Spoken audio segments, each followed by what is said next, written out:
कक्षा 11वीं कॉमर्स विषय लेखा शास्त्र का अध्याय 14। आज नया अध्याय चालू करेंगे। इस अध्याय का नाम है वित्तीय विवरण, जिसका आज फर्स्ट क्लास है। वित्तीय विवरण, वित्तीय मतलब होता है पैसा, मुद्रा, और विवरण मतलब होता है उसके बारे में जानकारी निकालना। अर्थात किसी कंपनी या किसी व्यवसाय का अंत में हमारे व्यवसाय में कितना पैसा बचा है, कितना पैसा लाभ हुआ है, कितने रुपए की संपत्ति बची है, कितने रुपए के दायित्व का भुगतान करना बचा है, इसके बारे में संपूर्ण जानकारी निकालना वित्तीय विवरण कहलाता है। इसका दूसरा नाम होता है अंतिम खाते। अंतिम खाते अर्थात व्यवसायिक वर्ष के अंत में, अगर व्यवसाय चल रहा है उस वर्ष के अंत में जब हम लोग अपने व्यवसाय की स्थिति ज्ञात करते हैं, उसी स्थिति को बोला जाता है अंतिम खाते, जिसका नाम है वित्तीय विवरण। और दोहरा लेखा प्रणाली के अनुसार व्यवसायिक व्यवहारों का लेखांकन 3 चरणों में पूरा किया जाता है।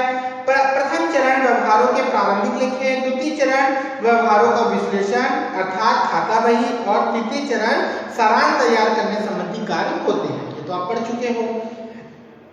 खाता बही के कार्य को समाप्त कर लेने के बाद प्रत्येक वर्ष के अंत में खाता बही में खोले गए खातों के आधार पर सारांश तैयार किया जाता है, जो व्यवसाय की लाभप्रदता और आर्थिक स्थिति की जानकारी प्रस्तुत करता है। जैसे हम खाता बही बनाते हैं, उसके शेष निकालते हैं, उस शेष से हम लोग सारांश तैयार करते हैं, जिससे पता चलता है कि किसी व्यवसाय में व्यवसाय को लाभ हो रहा है या हानि हो रहा है। इस सारांश में कम से कम 2 आधारभूत विवरण सम्मिलित होते हैं, एक आय विवरण और दूसरा स्थिति विवरण। आय विवरण अर्थात होता है कि हमारी कंपनी में कितने प्रकार के आय हुए हैं और कितने प्रकार के व्यय हुए, मतलब हमने कितना खर्च किया है और कितना हमको प्राप्त हुआ। इन दोनों को मिलाने के बाद जो पैसा बचता है वो लाभ और हानि को दर्शाता है। उसके बाद अगला होता है इस लेखांकन अवधि के अंत में तैयार किए गए विवरण वित्तीय विवरण कहे जाते हैं। दूसरे शब्दों में सामूहिक रूप में तैयार किए गए विवरण अंतिम खाते भी कहे जाते हैं। अर्थात वित्तीय वर्ष साल के अंत में जब हम लोग पैसे की स्थिति या मुद्रा पूंजी की स्थिति को जब ज्ञात करते हैं, तब हमको पता चलता है कि हमारे व्यवसाय में कितने रुपए की संपत्ति। हम ये नहीं बोलते हमारी संपत्ति कितनी है, हम ये बोलते हैं कि हमारे पास कितने रुपए की संपत्ति बची। अर्थात संपत्ति की एक्चुअल वैल्यू, वास्तविक स्थिति क्या है, कि अगर इसका वास्तविक रूप रुपए में कितना होगा, अर्थात रुपए के बारे में जानकारी निकालना, इसी को बोला जाता है वित्तीय विवरण। अब आता है वित्तीय विवरण में प्रयोगकर्ता। पहला होता है प्रबंधक, नियोजक और लेनदार, कर्मचारी और सरकार। उसके बाद आता है वित्तीय विवरण की महत्व या आवश्यकता। पहला, वित्तीय विवरण किस महत्व क्यों बनाया जाता है, क्या महत्व है इसका बनाने में, तो सबसे पहला होता है लाभ हानि ज्ञात करना। आप साल के अंत में जब हम लोग आय विवरण बनाते हैं, उसी को बोला जाता है लाभ हानि। तो वित्तीय विवरण से हमको पता चलता है कि साल भर में हमने कितने खर्च किए हैं। खर्च से मतलब है हम लोगों ने कर्मचारी को कितना वेतन दिया है, कर्मचारियों पर कितने रुपए की व्यय की है, कच्चा माल कितना खरीदा है ना। उसके बाद मरम्मत पर कितना खर्च किया है, दाग तार, मुद्रण लेखन, इस सब में कितना खर्च रखा। व्यवसाय को 1 साल तक या वर्ष भर चलाने में हम लोगों ने कितना खर्च किया है और हमको कितना आय प्राप्त हुआ है। बोलता है वित्तीय विवरण तैयार करने में अपने सभी प्रकार के लाभ या हानि की जानकारी प्राप्त कर सकते हैं। व्यापार खाता माल के निर्माण, क्रय विक्रय में होने वाले सकल लाभ को प्रकट, हानि प्रकट करता है। लाभ हानि को शुद्ध लाभ और शुद्ध हानि प्राप्त कर सकते हैं। उसके बाद आता है आर्थिक स्थिति का ज्ञान। आर्थिक स्थिति का ज्ञान मतलब होता है जब हम लास्ट में अंतिम खाते बनाते हैं, तो हमको पता चलता है कि हमारे व्यवसाय में कितने रुपए की संपत्ति बची हुई है और कितने रुपए के हमारे दायित्व बचे हुए, अर्थात हमारी स्थिति कैसी है, हमारे दायित्व ज्यादा है कि हमारी संपत्ति ज्यादा है, ये हमको पता चल जाता है ना। बोलता है एक सफल व्यापारी के लिए व्यापार की आर्थिक स्थिति का ज्ञान होना आवश्यक है। एक निश्चित अवधि के अंत में व्यापार के दायित्व और संपत्ति की क्या स्थिति है, अर्थात उसे कितने दायित्व का भुगतान करना है और कितनी संपत्ति है, उसका वर्तमान मूल्य क्या है, इसे चिट्ठा बनाकर ज्ञात किया जाता है। तीसरा बोलता है व्यापार में लाभ अर्जन शक्ति का ज्ञान। लाभ अर्जन शक्ति का ज्ञान अर्थात ये स्थिति पता चलती है आर्थिक चिट्ठा बनाने पर कि हमारे भविष्य में हमको कितने रुपए का लाभ हो सकता है, वर्तमान में हमारी स्थिति क्या है और पहले हमारी स्थिति क्या थी। बारे में हमको पता चलता है व्यापार की लाभ अर्जन शक्ति का ज्ञान। और लास्ट बोलता है भावी योजनाओं में सहायक। भावी योजना मतलब होता है अगर हमारे पास आज वर्तमान समय की स्थिति, हमारे व्यापार की वर्तमान समय की स्थिति यदि हमारे पास होगी तो हम भविष्य में हमारी स्थिति को और कितना सुधार सकते हैं, इसके बारे में हम क्या कर सकते हैं, मदद ले सकते हैं। उसी को बोलता है अंतिम खाता द्वारा उपलब्ध की गई जानकारी आने से वर्ष के लिए मार्गदर्शक किया कार्य होता है, अतः व्यापार में भावी योजना को तैयार करने के लिए सहायक होते हैं। उसके बाद आता है आय विवरण। यह दो प्रकार से होता है। आय विवरण पहला भाग व्यापारिक व्यापार खाता कहा जाता है, जिसमें सकल लाभ परिणामों को प्रकट करता है। आय विवरण का दूसरा भाग लाभ हानि खाता, जो शुद्ध लाभ परिणामों को प्रकट करता है। तो पहला आता है व्यापार खाता, ठीक है, व्यापार खाता। तो अब व्यापार खाता क्या होता है, कैसा होता है, इसके बारे में मैं प्रारूप बना रहा हूं, आप देखेंगे।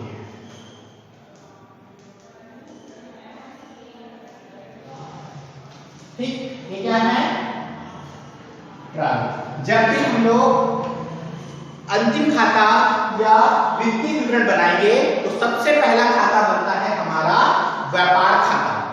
व्यापार खाता बनने के बाद दूसरा हम लोग बनाएंगे लाभ हानि खाता, और लाभ हानि खाता बनाने के बाद हम लोग बनाएंगे चिट्ठा। तो सबसे पहला हमारा व्यापार खाते का प्रारूप। तो सबसे पहले हम क्या लिखेंगे, व्यापार खाता, खाली स्थान,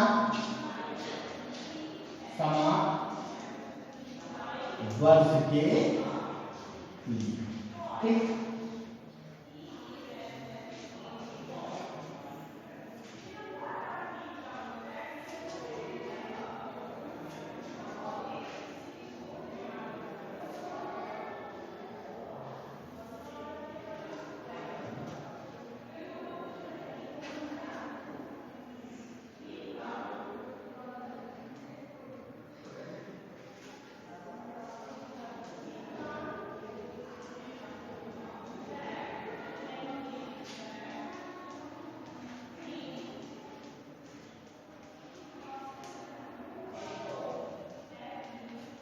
हो गया, ये होगा विवरण राशि, विवरण खाते, व्यापार खाता, खालिस्तान समाप्त वर्ष के लिए।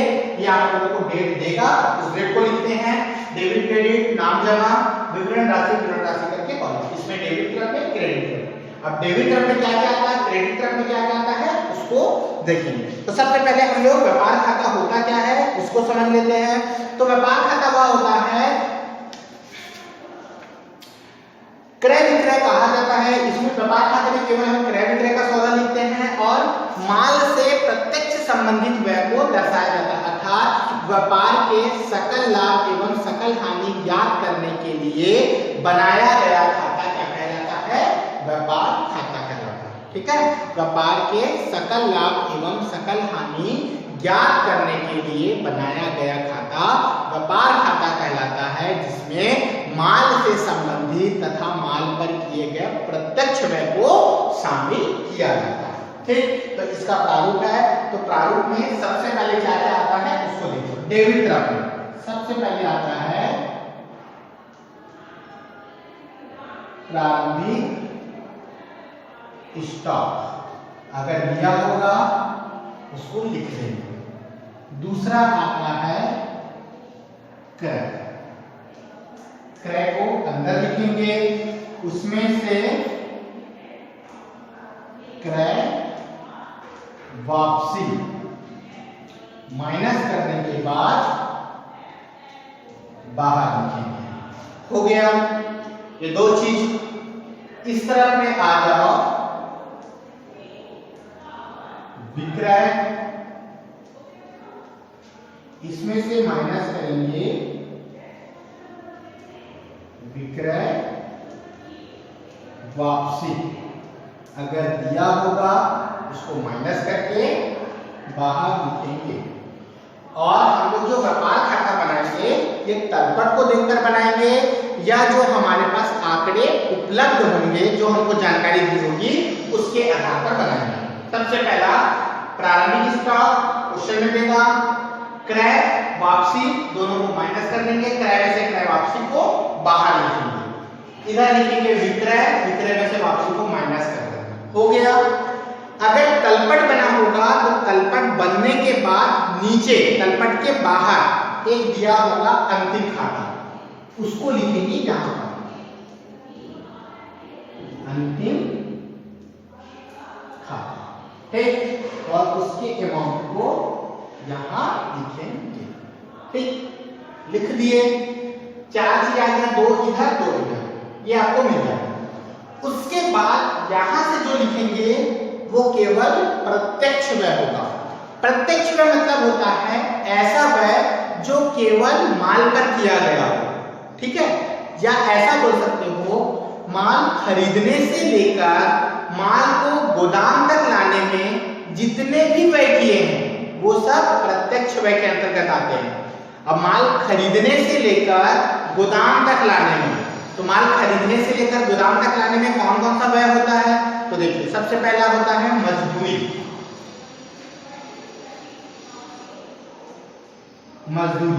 ये प्रत्यक्ष है, सीधा माल पर हम लोग करते हैं। दूसरा चुंगी कर, जिसको ऑक्ट्राय बोलते हैं। चुंगी कर वो होता है जैसे आप एक राज्य से दूसरे राज्य में सामान लाते हो, तो जो राज्य के बॉर्डर पर, दोनों राज्य के बॉर्डर पर जो कर चुकाया जाता है उसको बोला जाता है चुंगी कर, ऑक्ट्राय, ठीक है। उसके बाद गाड़ी में ला रहे हो सामान तो ईंधन व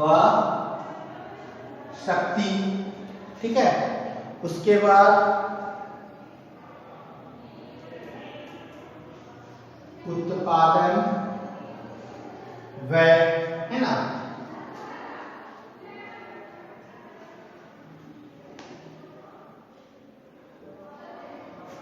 ठीक, ये सब दे दिए। और इधर पे और कुछ भी नहीं आता, हो गया, पूरा लिख दिए, ये सब क्लियर है। ये लिखने के बाद दोनों तरफ का जोड़ेंगे और घटाएंगे, ठीक। अगर यहां पर हो जाता है 50,000, यहाँ का टोटल हो जाता है, दोनों को जोड़ो तो 50,000, और यहाँ का टोटल करें तो कितना हो गया 40,000। ये 50,000 है, ये 40,000 है, तो दोनों का अंतर निकालेंगे तो कितना रुपया आएगा 10,000। 50,000 में 40,000 गया तो 10,000, किधर कम है इधर, तो जितना कम होगा उसको यहाँ पर लिखेंगे, ठीक। और इसको मैं गोला करके, ठीक। और सपोज इधर ज्यादा हो गया और इधर कम हो गया तो यहां पर अंतर आएगा, ठीक। तो जो अंतर आएगा दोनों तरफ में से कोई एक तरफ, चाहे इधर आएगा या उधर आएगा, तो दोनों तरफ आएगा, दोनों तरफ में से कोई एक तरफ, तो उसको लिखेंगे यहां पर सकल लाभ, लिख दिए। उसके बाद इसके नीचे लिखेंगे लाभ हानि खाता में हस्तांतरण, ठीक। उसके बाद टोटल कर देंगे और टोटल करने के बाद उसको,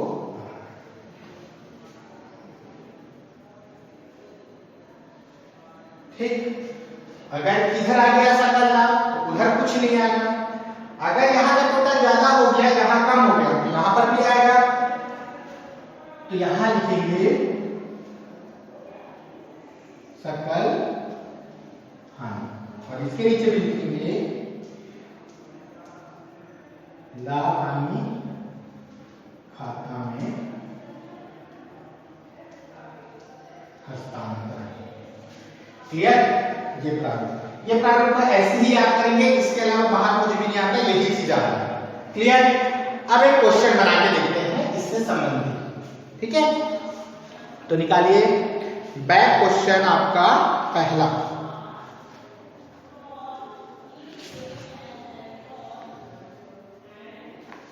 चलिए। निम्न सूचनाओं से 31 मार्च 2000 को समाप्त होने वाले वर्ष के लिए व्यापार खाता बनाइए। क्वेश्चन नंबर पहला, ठीक है। व्यापार खाता बनाने को है कौन से सन के लिए, 31 मार्च 2000 को, लिखो 31 मार्च 2000 को समाप्त वर्ष के लिए। हो गया, विवरण राशि ये दिया हुआ है। चलो अब क्या क्या दिया है उससे संबंधित जानकारी को देखते हैं। तो सबसे पहले प्रारंभिक स्कंद 12,000 की। प्रारंभिक स्कंद कहाँ का है? डेबिट तरफ में लिखिए 12,000। क्लियर। दूसरा क्या दिया हुआ है? क्रय 70,000, तो लिखिए क्रय 70,000। देखो वापसी दिया है क्या? तो क्रय के नीचे जस्ट वापसी दिया है 4,000, माइनस कर दिए तो 70,000 से 4,000 गए तो कितना आएगा? 66,000 हो गया। उसके बाद देखो विक्रय दिया है 1,20,000, लिखो 1,20,000। उसके बाद देखो विक्रय वापसी दिया है 2,000, माइनस करो 2,000, तो 1,20,000 में से 2 लाख जाएगा तो आएगा 1,18,000। हो गया। जो दिया उसी प्रारूप में पुट अप कर रहा हूं। ठीक, वापसी हो गया। उसके बाद क्रय पर भाड़ा, तो क्रय पर भाड़ा दिया है, ठीक है, तो यहां पर लिख रहे थे उत्पादन में भी दिया है काम, ठीक है, यहां पर लिख लेता हूं मैं क्रय पर भाड़ा। कितना रुपया दिया है क्रय पर भाड़ा? आपका 700 रुपया, 700 रुपये। उसके बाद अगला देखो मजदूरी 2500 रुपए, मजदूरी दिया है 2500 रुपए। उसके बाद चुंगी कर जिसको ऑक्ट्राय बोलते हैं दिया हुआ है, कितना रुपए दिया है? 300 रुपए, लिख दो 300 रुपए। उसके बाद अगला दिया है कोयला व शक्ति जिसको हम लोग ईंधन बोलते हैं, तो ईंधन व शक्ति या कोयला व शक्ति कितना रुपए दिया है? 1500 रुपए, लिख दो। उसके बाद अंतिम स्कंद दिया है 8,000, तो अंतिम स्कंद लिख दो यहाँ पर 8,000। पूरा चीज आ गया जो दिया था। ठीक, अब क्या करते हैं? दोनों तरफ का जोड़ते और घटाते हैं। इधर का जोड़ो तो यहाँ कितना जाएगा? 8 8 16 की 6, हाथ सिलाई 1 और 1 2 और 1, तो 1,26,000। इधर का जोड़ो 7 3 10 1,000, 2500, 5,000, 5,000, इसमें जोड़ देंगे 71,000, 71,000 और 12,000, कितना आ जाएगा? 83,000। घटाओ इसको 1 2 3 43,000 आ गया। तो किधर का आया? इधर का। इधर का कुल टोटल हो रहा है 1,26,000। ये क्रेडिट का टोटल और ये डेबिट का टोटल, ठीक है। तो क्रेडिट ज्यादा है, यहाँ पर कितना हो जाएगा? इसको मिटा दो, मतलब ये नहीं आएगा, सकल हानि नहीं आएगा, इसको मिटा दो, ठीक है। किधर आएगा? सकल लाभ आएगा। तो सबसे पहले कुल टोटल लिख देते हैं 1,26,000, यहाँ पर भी ठीक। अब सकल लाभ कितना आया? 43,000। जो अंतर आया उसको लिखते हैं यहाँ पर। क्लियर? समझ में आया? जो चीज दिया था उसी प्रारूप में मैं पुट किया हूँ, जोड़ा मिलाया हूँ, तो डेबिट तरफ में 43,000 कम आया, उस 43,000 को सकल लाभ बोल के लिख दिया और लिख दिया लाभ हानि खाते में हस्तांतरण। क्लियर? समझ में आया क्वेश्चन? केवल प्रारूप रटोगे तो प्रारूप समझ लिए हो, तो प्रारूप समझने के बाद ये आपका आराम से क्वेश्चन बन जाएगा। क्लियर है? तो इस तरीके से आपका क्वेश्चन नंबर दूसरा, क्वेश्चन नंबर तीसरा, ये दोनों क्वेश्चन आप क्या करेंगे? ट्राई करेंगे। मैं नेक्स्ट क्लास में लाभ हानि खाता प्रारूप बताऊंगा, ठीक है। इसमें कोई डाउट होगा तो मुझसे जरूर पूछेंगे। तो जितना मैंने बताया उतना क्लियर है, बन जाएगा, ठीक।